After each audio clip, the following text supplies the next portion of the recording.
दिन भविष्य उज्जवल विषय आम स्वप्न देखू किंतु भविष्य जे अंधकारमय एवं से अंधकार भितर ता विनाश आड़क जाऊँगी से विषय चिंता नक आज दिन आपण को प्रस्तुत करने टिके टिके आउ कौन कर जोटा को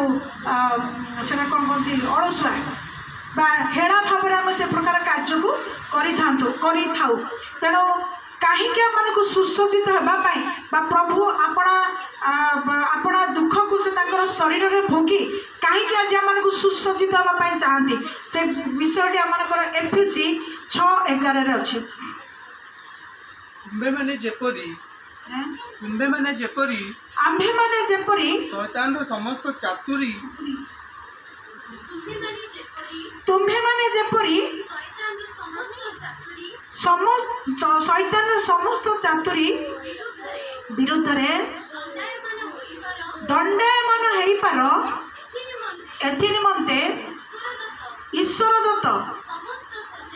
समस्त सज्जारे अपना अपना को सुसज्जित कर। हालेलुया।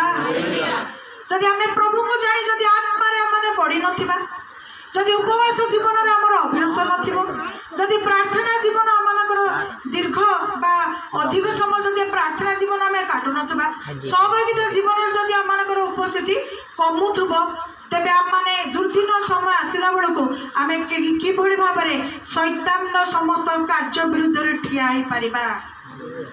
तेणु आज तो से तो कहली उपवास तो आज विभिन्न जगह विभिन्न प्रकार चली सत सेवा कार्य तो विभिन्न जगह विभिन्न भाव में चली सत